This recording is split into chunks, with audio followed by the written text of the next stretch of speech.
This government meeting is brought to you by Eastworks and our local cable subscribers.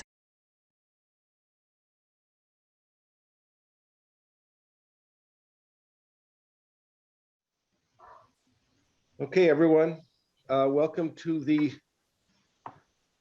delayed meeting. I'm sorry for that. Hold on for just a quick second. Who is local Iowa Lane?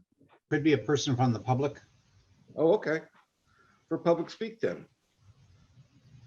Hello, can you identify yourself? So,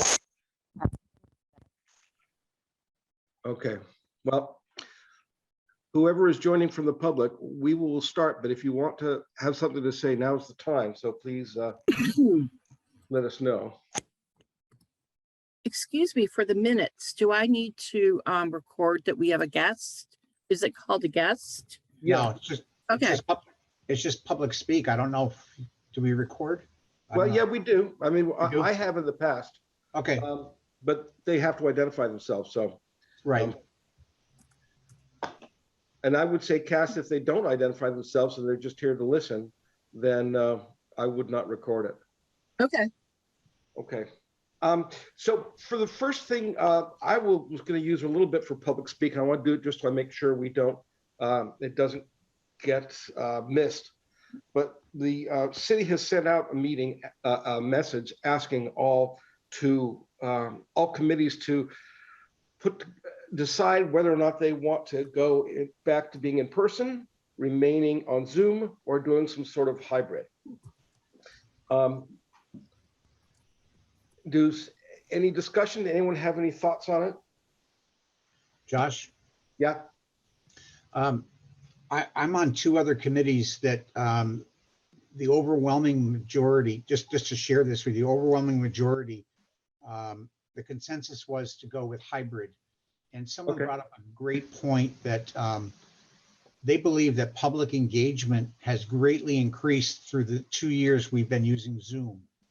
And if we all go back to in-person meetings, we kind of lose that engagement, if you will. Good. So I, for one, would be one for hybrid meetings. I'm leaning that way too. Chris? I'm also for hybrid meetings. I am on a board that has been hybrid for probably 3 or 4 months. There are a lot of technical aspects that need to be fixed because it's very difficult to hear people when you're on a Zoom in a room with a mic, and it's difficult to hear the people on Zoom. So these things, they can be done. Owl cams work really well. I'm in favor of hybrid, but I think that if we go hybrid, we should have a strong recommendation for the committee members to be in person. But Wait, I do want to keep. What does hybrid mean? It means half Zoom, half in person. Yeah, or people can do whichever both. they want. Oh, at a single meeting? Yeah. Oh, okay. So Cassie, we might be in a room, say 5 of us could show up, and you were on vacation in the Bahamas. You could log in on Zoom and be part of the meeting, and so couldn't the general public. Yeah. My experience at UMass with hybrid meetings was not positive. Like Chris was just saying, it's hard to hear. There's spatial distortions. I'm in favor of all Zoom. I would agree. I kind of do too. I second that. Hey, Jeff? Yeah, so I know I'm not on your committee, so I apologize to jump in. You know, with that email went out, maybe it was even yesterday, and I think it has created a flurry of questions. So I was speaking with Lindsay Mailer in the mayor's office today about it, and one thing I think is really important to nip in the bud is that the email was a little bit unclear, and I think that was an admission by the sender. There is not an option to stay virtual, so it's either yeah. So I want to jump in before everyone got too far into this, because it's either in person and that's it, like in person, or it's hybrid. It's not to continue the virtual meeting option. So that was something I wanted to clarify. And then the other thing I think is really important for the board is that you have to have a quorum of the board present.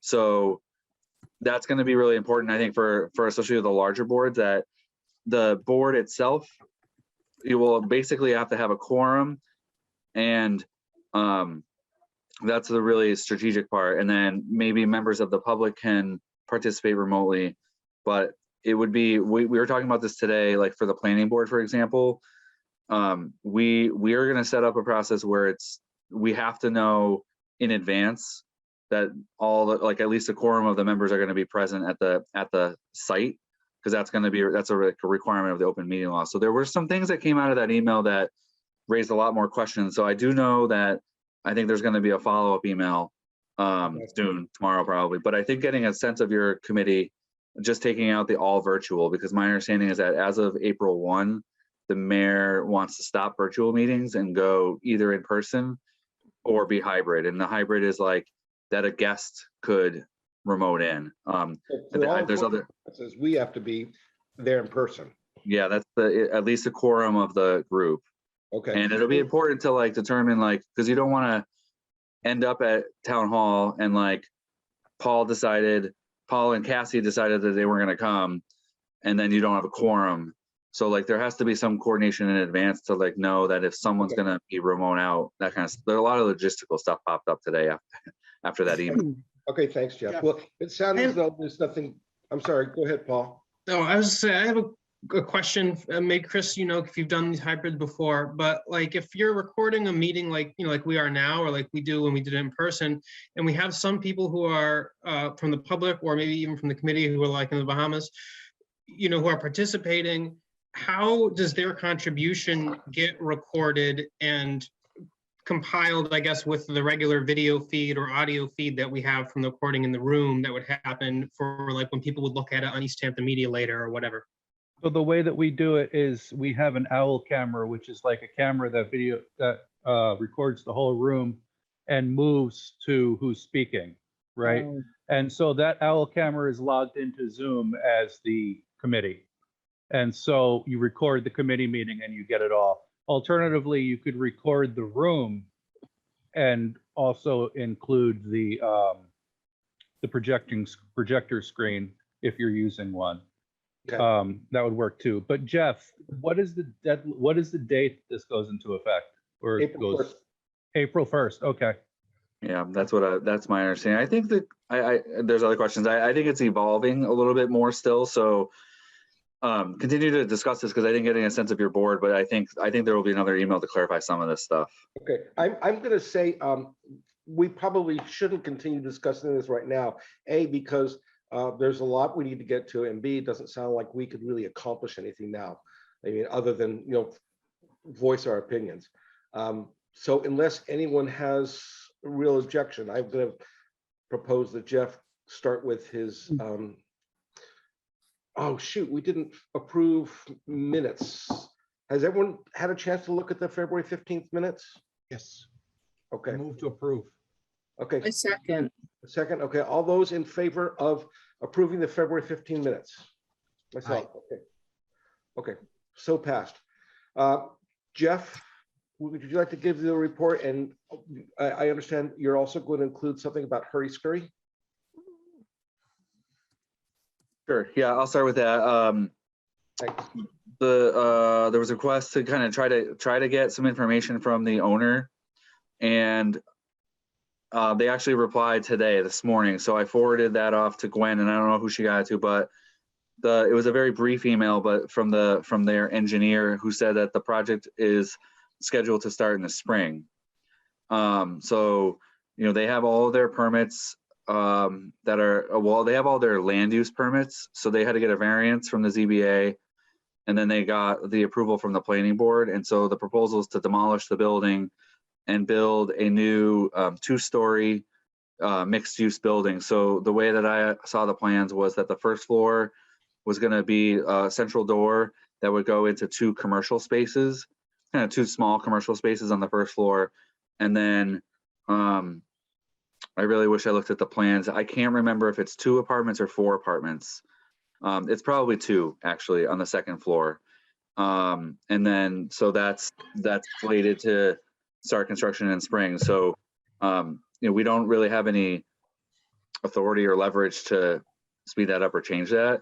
their permits are valid for 2 years. So we hope that they can do it in the spring, and if it slips or slides out, like they have the ability to go always the next year to start the construction. But I think that was a promising sign from the owner's representative that they're planning on moving forward in the spring.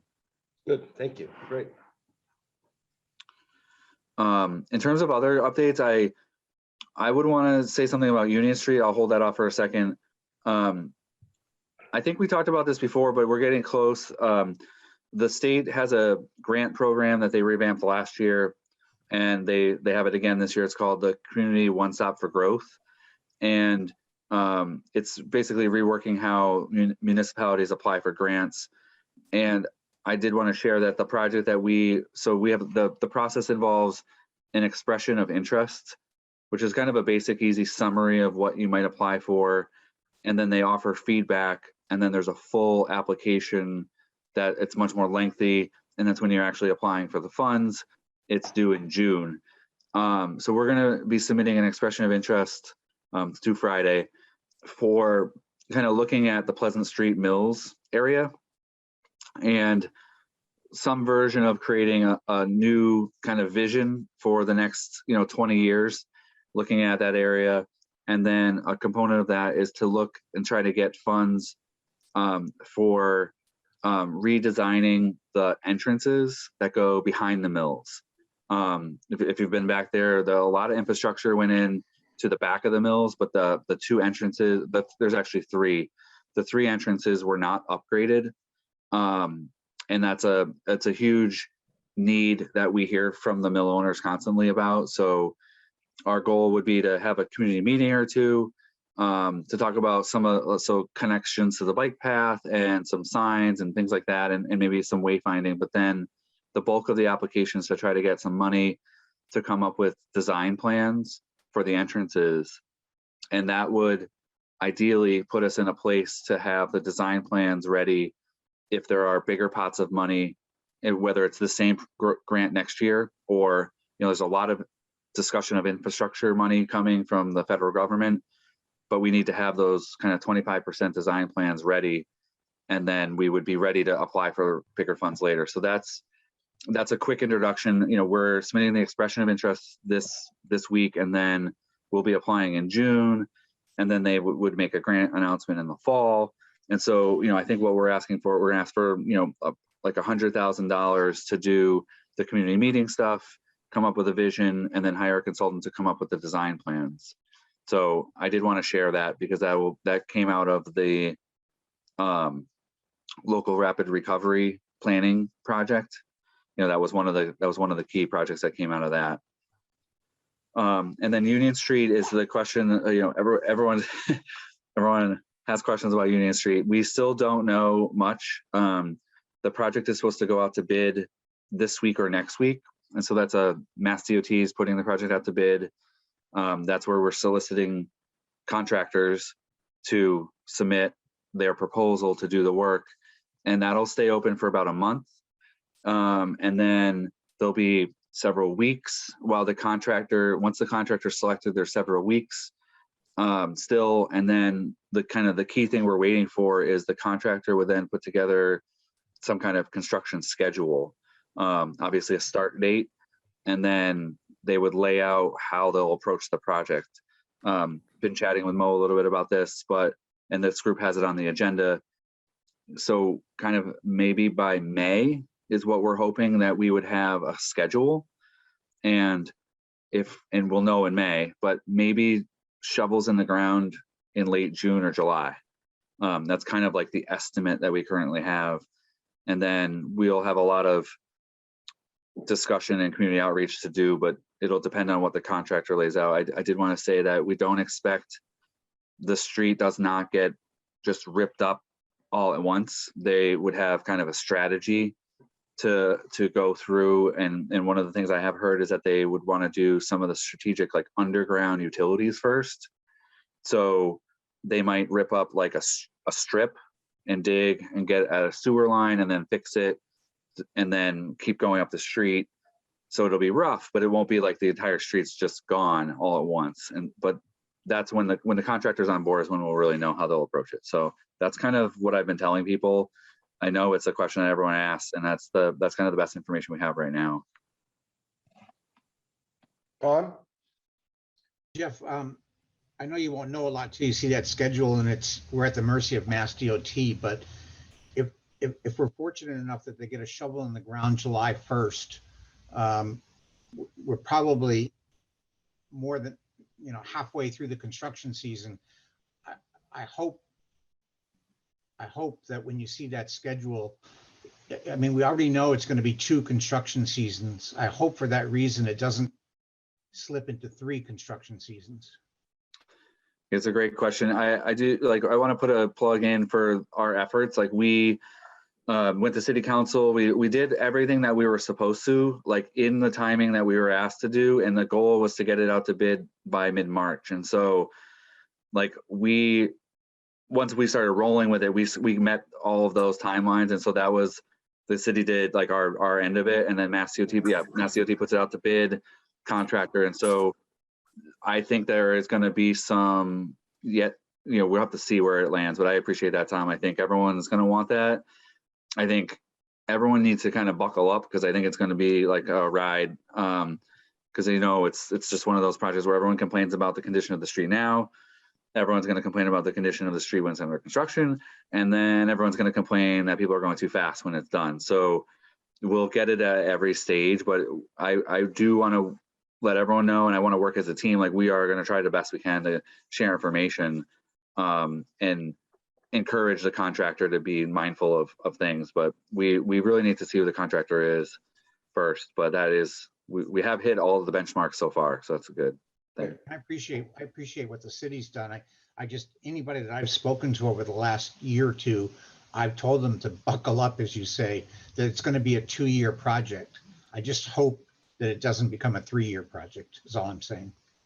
Yeah, and I think a best case scenario would be the 3rd year, so I'm not going to penny this out, but we'd be in the construction this summer and next summer. That would be like 2 years. And then this time of year, the 3rd year, is when we would do like punch list kind of things. Yeah. So hopefully that's what happens, is like, that's kind of what's happening on Ferry Street this spring, is like the benches, the lighting went in recently, final landscaping and stuff like that. So that would be like an ideal scenario where the 3rd year is springtime punch list. But I'm kind of being wishful, so I don't know where we're at yet, obviously. Makes sense. Cool. Okay, great. So spring 2024? Is a possibility. Yeah, that's the hope, yes. Okay, cool. Anything else, Jeff? Not at this time. No, I'll defer, because I think you have other stuff on your agenda. I'll stop now. What about Starbucks? Yeah, so Starbucks, I think that's coming up tonight. Planning board. The short story is that there was concern about traffic. And the main concern was that vehicles would turn into the property, go around and go to the drive-through. And then when they're going to leave, it was a one lane exit. So someone waiting to turn left out could wait a while. And the concern was that could jam up the whole queue. And if that whole queue ended up back on the entrance at Northampton Street and stopped cars on Northampton Street, that would be a big problem. So that was what the planning board asked for, some modification. And Starbucks came back, and the planning board will review it tonight, but they widened that exit so someone can turn right and someone can turn left. And that was the big thing, that if someone wants to turn left, people could pull up next to them and turn right. And if it was really queued up, most people would figure out to just turn right, and that would really keep the flow going. So based on that, my expectation is the planning board will have everything they need to approve it tonight. I don't see any reason why they can't. Go ahead. Do you think we need EDIC representation there tonight? I'll be honest and say I don't think so. Okay. Cassie came to the first meeting, and I think that was good. She spoke, that enthusiastically in support of that, and that showed. I think at this point it was really just addressing that, and they did. So the planning board hasn't reviewed that yet, so I can't guarantee it, but I think based on my professional experience, like they are going to be ready to approve it. Cool. Okay, great. Well, that kind of takes care of the next thing on our agenda. If we want, we can move on. I do want to, I know, Chris, you have to leave right at 5 o'clock on the dot. So I do too. if we go, anyone have anything else? Okay. How do we support local businesses on Union Street during the construction? Is there anything that we can do as an entity, as an EDIC? Anyone have ideas or thoughts? Mo, is the chamber working on anything? Sorry? Is the chamber working on anything to support? Yeah, Mo? We're going to be teaming, partnering up with the planning department and the city to coordinate communication. Yeah, remember you told us about that last month. That Yep. sounds very cool. Yep, Okay. that is the plan. What, if you need anything from us as the EDIC, please let us know and what we can do to step up. Okay, I will do that. Thank you. Cool. Do we want to think about some kind of consumer incentive to go into those businesses? To let folks know they're still alive? And my worry is that people might just avoid that whole area, even if they know the businesses are open, because they'll worry about all the conditions of the road, traffic, will I be able to park? You know, and I know there is some parking around there that can accommodate, you know, a good number of cars. But people may not always be willing to walk, or even they don't even think about it. Like they could park at the bank and walk through that little back road, or, you know, something like that. I almost feel like we need to wait to see how this starts to unfold and like what's presented to us. And then, you know, we could perhaps discuss, you know, how we could maybe come up with a campaign of some sort. But I think, you know, at this point, to create something, we might be addressing something that's not even an issue yet, or even becomes an issue, and then, you know what I mean? Yeah, Yeah, keep in the back of our mind if Yeah, some outreach is needed, we might be able to do something. You know, I guess Mo, I had just been thinking about a, you know, in the middle of the mess, if it's a mess by September or something, sort of on a Saturday or Sunday, sort of a cultural chaos type of event on Union Street. I'm just using that as an example of something where we tried to encourage the general public to park somewhere and walk to Union Street, where you had food, drinks, entertainment, whatever. Maybe we all go and play in the mud. I don't know. I think, again, I think we, you know, all good ideas and all good intentions and all good, you know, positive outcome, you know, wanting to drive positive outcome. But I also, you know, I can't foresee what safety issues might be there. I can't foresee any of that. I mean, I would think it's going to be a construction zone, so I can't imagine. But, you know, I think we can keep coming back to this and keep our brains thinking, and, you know, maybe there is something, but. Good point. Yeah, Jeff, at what point will you get a proposed schedule for what parts of the street are going to be shut down? Because without knowing what the parking situation is going to be, it is very difficult. But if we do get some sort of like a month or two heads up, that'd be great. Yeah, I was pretty eager to say that before, and now that you like the very specific nature of your question makes me a little nervous. So hopefully sometime by the end of May, you know, like it could be earlier, but because an outside edge, I would hope that we have a schedule by May, sometime in May. Like it really seems critical. We need a couple steps to happen. So we need the project to officially go out to bid, right? And then we get a little bit more predictable, like it'll go out to bid for 4 or 5 weeks. And then we would be selecting a contractor. So it'll fall in line soonish. It'll start to fall in line better, a little more manageable. So yeah, I think these are actually all really good discussions. Mo, I think I had a question if I could, which is like, if the chamber and maybe the EIC could come up with like a list, like kind of like an inventory or a list of businesses and contact information, for those, it sounds so basic, but what city resources we have is that we have like assessors records. And so we could pull a quick table of property owners, but as we all know, like the property owners are not always the business owners. And I think if we started to pull together a little list, I mean, that's like a good activity for EIC to start.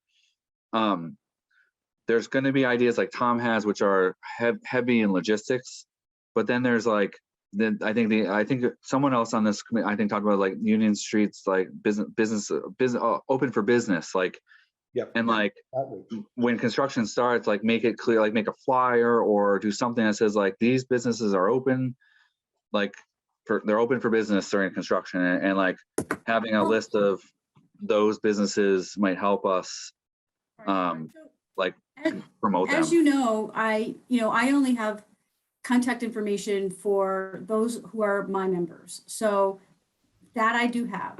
But I'm also thinking too, as we develop, our basic communication template, right? That message can be included in that template. So as information is going out about,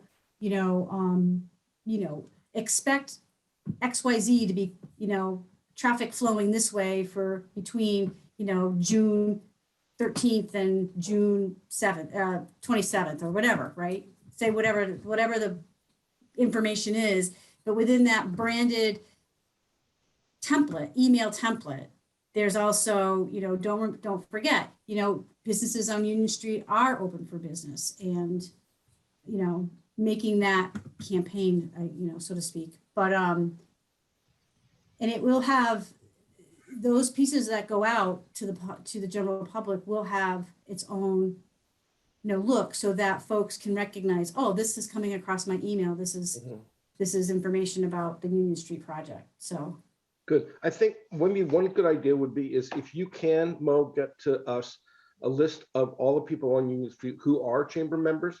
So I can't do that. You can't do that? No, I can't. I'm not able to, send out my members list. I mean, you can go and look to see what, on the chamber directory, you can see what their online directory, what their, they've listed as their preferred contact information. Well, I wasn't asking for contact information. I was just asking for, so we know who's not, so we could go. Oh, I see. Okay. Yeah. Okay, so tell us who's not in the chamber. If you No, could. I thought you were asking for contact information. I'm sorry, Josh. No, I just want to know who we can reach out to, just so we have better communication with those that are not part of the chamber. But I think, Josh, to Jeff's point earlier, I think we have to find a way to get contact information for all of them, because in a perfect world, the city creates a group email list where they can just send out a blast to 35 or 40 businesses. Yep. Yeah. Well, but if we can't, I think you guys are on the right track, to be quite honest. I think without going out to the businesses yet, but like kind of formulating a couple lists. Maybe there's like a list that we can glean it from the chamber's website, but there's the chamber members, there's the non-chamber members. I think someone would just say, like, I think email would be essential. Like, not necessarily like getting out there tomorrow, but if for your next meeting in April, there was a list of all the business owners, and then there was an effort, like, we need to know a little bit more. So we need to know a little bit more information before you go. If you go knock on doors, everyone's going to ask, like, when is it going to start? So we kind of need to have that, but a little walking campaign to get email addresses would be super valuable. And then this is helpful for me, even because I'm going to be helping all of this happen with you guys, is there's two audiences. There's the business and property owners who will need to communicate kind of detailed information about the project. And then there's like members of the public who we want to remind everyone who's listening that they're open. Like, so there's kind of like two things. But this is a good kind of outline of something that this group could help with. I saw Mo was looking to add to that, I think. Yeah, No, Mo? you got it. I'm Okay, good. cool. Okay, well, maybe so, like, once we, I guess, while we're waiting for the list of people who are not on the chamber, we can just go around and, I mean. I You're think for your looking next, for Union Street only, right, Jeff? I mean, generally speaking, yes, but like, we should talk about that. So like Mechanic Street, no, Liberty Street, right? There's a couple business, I mean, I don't know. What we don't know is like, there's gonna be these routes around, like, Main Street businesses are kind of gonna be impacted a little bit too. But I would just say maybe at the next meeting, like if anyone can start to do some lists, even just like walking or like pencil sketch, like a list of the businesses that we see. Then at the next meeting will be April. We still won't have that timeline. And I think that's what everyone's gonna want, but we might have the ability to start walking around and collecting people's contact information if they wanna be like directly informed of updates. Mhm. You know, that's a whole, Mo and I walked that corridor once. That's like definitely like a whole day, or multiple people scattering out with like a flyer and saying like, "Do you want to sign up for, you know, contact information?" This is a great time to be talking about it because we have a little bit of time to figure it out. But I'll stop because I think other people want to chime in. Well, I think, Jeff, on those side streets you mentioned, most of those businesses have a back door to get into. So I could come in down Adams Street, Liberty Street to get to Mechanic. I can even get to the bistro by going around High Street and coming in the back way. But some of them are landlocked, like Small Oven. There's just no way to get there other than Union Street. Some of the other small, Shelburne Falls, there's just no way to get there other than Union Street. So those businesses that I think are, I'm just coming up with a word here, sort of landlocked. Those are the ones that are going to be the greatest impact. The ones that have a back door, so to speak, although folks from out of town may not know that, but I think those back doors are tandem bagel. You know, you can get there easily from Payson to Railroad Street. Yeah, I think once we get into this a little bit further, like coming up with like a map, like want to go to Shelburne, best place to park is like here. Yeah. You know, we would need to talk to all the property owners because I think if you looked at that, it'd be like park at Walgreens. And that owner is pretty willing. I think, you know, if we can have lines of communication get opened, you know, that Walgreens lot maybe temporarily could be a helpful place to direct people who want to get to, like you said, Small Oven, and those are the same owners. So like there might be some willingness to do that. Yep. But that would be, I think, like a little bit after May, we would probably be hitting that like real heavy, like here's where you park, that kind of stuff. Makes sense. Well, I can't believe I'm doing this, but I'm looking at some spare time. So if you guys want me to compile Union Street emails, I can do that. That'd be wonderful. If you don't want me to do it, Well, I think it'd be great. Chris. I don't want to do work that some of it may be done by the chamber though. Yeah, I can give you a list of who's, a member, and then you can work from there, Cassie. That'd be great. okay. It will Okay. go well with my list of property owners on Union Street and Cottage Street. Very well, yeah. Thank you, both of you. Thank you. Thanks, Mo. Well, let's compile the list at Galaxy. Hello, hey, this is Karin Camijor. I'm sorry to interrupt you. I'm the IT director and we have another meeting starting in 10 minutes. So I just wanted to give you a heads up because when the other meeting starts, this meeting probably is going to be. We'll be done by then. Okay, I'll see to it excellent. that we're done. All Okay. right, excellent. Wait, Karen, do you know who it is? Do you know what the meeting is? Yes, Board of Health, Bree. Okay. The Bree might log in early. That would be the fear, is it prompts you to like end the other meeting. And so we could get abruptly cut off anytime now, really, actually. Yeah, I'll Okay. let her know that you're finishing up. Oh, that would be great. That would be Wait great. until 5. Okay, bye-bye. Thank you. Okay, well then let's, in light of that, let's put off the elementary school reuse until next month. And probably, and anything we could do for City Hall. Does anyone have anything else that is pressing? I'll just jump in on the elementary school reuse. I think what we should do is the committee is getting in the first draft of the RFP. I think it was noted like tomorrow. So that could queue us up to try to do, I can help try to do a better job at the April meeting to either give an update or get a report or figure out like how best EDIC can help with that. The quick and dirty is that we're probably going to we're going to try to send the RFP to City Council in like May or June. And there will be public meetings in May or June, whenever that happens. And those would be the most important ones for EDIC to be at supporting, you know, to any extent you think you want to support it, but like the ideas. Great. So maybe Chris and I can collaborate a little bit more in advance of the April meeting on that. Chris, I don't know if that makes sense to you. Okay. Well, thank you. Jeff, I apologize. Were you talking about City Hall? No, that was the elementary school reuse stuff. My apologies. Josh. Yeah.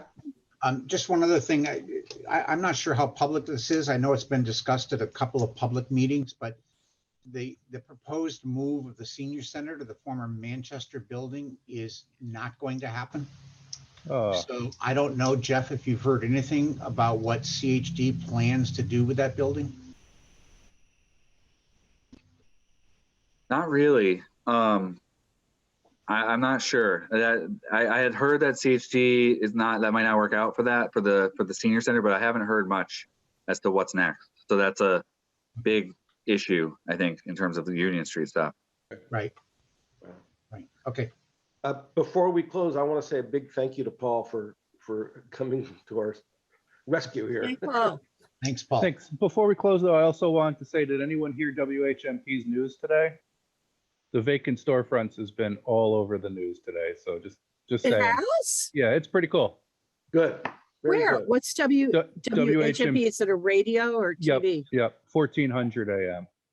The Gazette had an article this morning too, Chris, and I think what's giving that some legs is the ordinance subcommittee meeting that they had. I think the press has picked up on that meeting, and yeah, that's what they reference.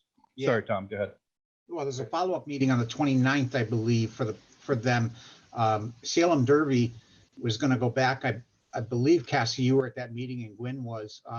Salem, yeah, I provided Salem with the information he requested, which was other cities and towns in Mass that have vacant storefront laws. And there was a tiered fee structure too that Right. I was able to give them.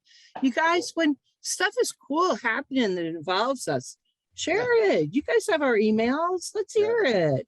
Yeah. but Absolutely. Salem graciously offered to just do the rewrites to that thing based on their input. So they're going to come back on the 29th with a fresh document with some tweaks to it here and there.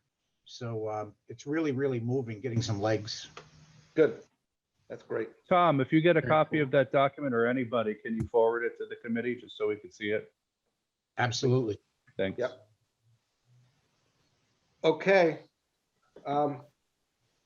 Unless anyone else has anything else, does someone want to move to adjourn? So moved. Okay, Second. Second. Okay, all in favor of adjourning? raise your hand. Hey, Okay. Thanks, everybody. Paul, you'll stop the recording? And, Sure.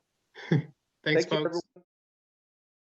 This government meeting is brought to you by Eastworks and our local cable subscribers.